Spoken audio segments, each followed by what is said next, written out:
Hey there, another one of these fun customization projects that we enjoy together. This one is one of the cheapest harps on the market, or inexpensive. It's an Easttop T1248. It's a 12-holer, solo suit tuning.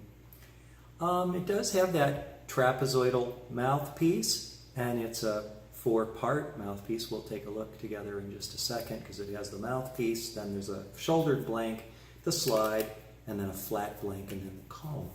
So we're going to be customizing, but let's see what we've got first, okay? And I'm just going to kind of do a little test here of this unit. And what I'm looking for principally is air loss on firing reeds.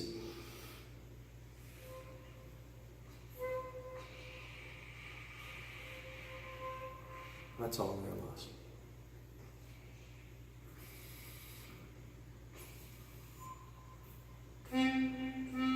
Some of them are more, some of them are less. So it's not an airtight harp. That means the tone won't be as saturated and it's harder to play.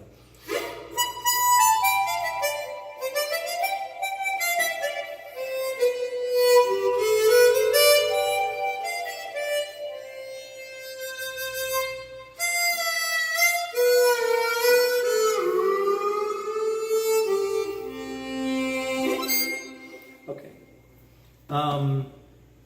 So how do we make this into a whole lot better harp?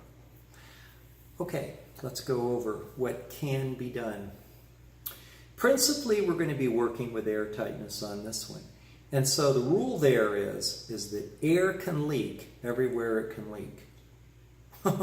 Okay, so what does that mean in this instance? Come on over here a little closer and let's take a look at what we got going on here. Okay, now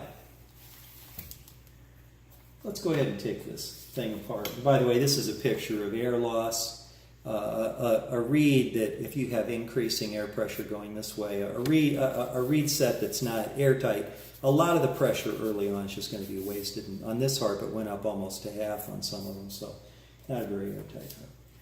But we can fix that. So let's take this thing apart, and we'll take a look at what we can do, and we'll learn, what can be done.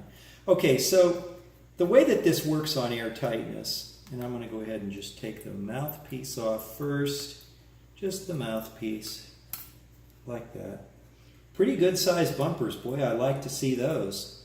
Those are big, big bumpers. They'll last. I kind of like that. I'm going to get rid of those mouthpiece screws.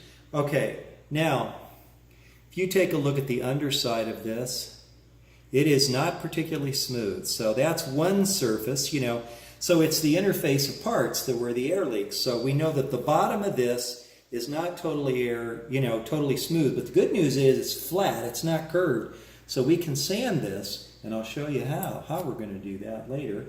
And then the next part, so there's an interface of parts here, of course. The mouthpiece goes on top of what's called a rounded blank. This is the rounded blank, and that looks quite smooth. So if anything's leaking between these two parts, it would be between the mouthpiece and this, since the mouthpiece isn't totally flat on the bottom, but we will sand this and fix this. This we won't have to. It's a precision part, looks like. Now the slide was pretty tight in there, so I don't think that there's a problem of tightening up the two blanks. I'll explain that. So the slide looks pretty good condition to me, pretty slick, pretty smooth. It doesn't need polished. We're okay. The button's kind of nice, oversized a little bit. And then we get down to our next part that's called a flat blank. And these are typically very clean from factory and smooth too. And this one is. And since, so basically if the slide was sloppy in there, then what I'd have to do is bring the upper blank and the lower blank together by sanding or stoning all those edges along here. But I don't have to do that this time. Okay, well then, where's the next interface then if we're going? We know that we have this flat blank on top of a comb, and this is principally where the air loss is going to be. It's going to be between this comb. Now I can tell just from looking at it that it's not flat. How? Well, if you take a look down here, you'll see there's some shiny and then some scratchy. What that means is that parts of it got sanded and parts didn't. Now, interestingly enough, Easttop does do some sanding, but it's quite coarse, and the sanding scratches alone can be an air loss thing. So we're going to be, how are we going to fix this? Okay, what are we going to do? We're going to call Ghostbusters, or don't think so. Okay, well the first thing we're going to do is we're going to sand this comb flat. I didn't get into the reeds and the windsavers because these are usually very precise and airtight. The reed plates to the comb, very rarely will you see a problem. I'm going to have to take those reed plates off to sand the comb. So this is one surface. And then this, so when that's smooth, it will be able to interface with the flat blank and keep things, you know, tight there. And then, you know, the slide's precision, so we don't have a problem with the slide. And then this is what I call a shouldered blank, because it has shoulders on it, okay? And it was pretty tight on the slide, so really it's just the top surface, which is smooth, but what does it touch? It touches the underside of the mouthpiece. So if we take a look at who's going to get service here, it's the bottom of the mouthpiece and it's the comb. Okay, so that's what we're going to be working on, and I will video it while I do it so you can see.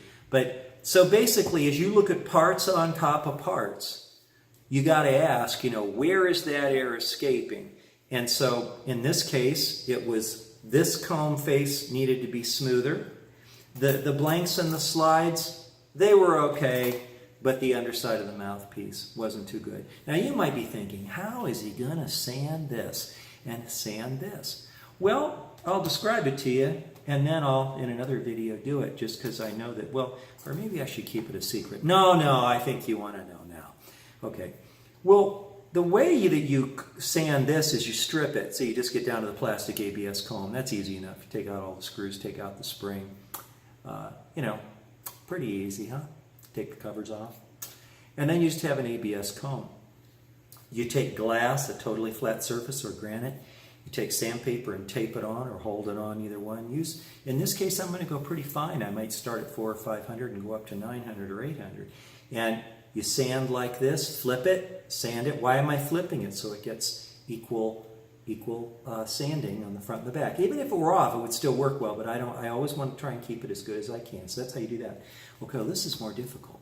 How do you sand the underside of a mouthpiece? Well, the one thing you got to do is stabilize it first, right? I mean, you can't press here and here, 2 pressure points. When you sand, you'll end up with ribbles. So what you have to do is find a way to get constant pressure. And it's quite simple. You use 2-sided tape on the top of the mouthpiece, and then I'll use another comb, okay?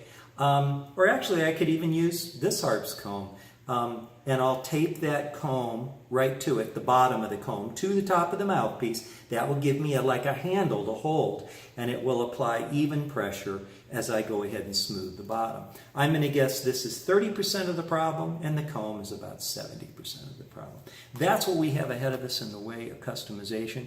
I know you're going to enjoy it because we're taking a T1248 from Easttop that happens to have Master's covers on it, because I took those off a Master's unit and I gave that harp away. It's long gone. So that's why these are black. Normally they'd be chromed. Actually, I preferred the chrome because I could bend them open.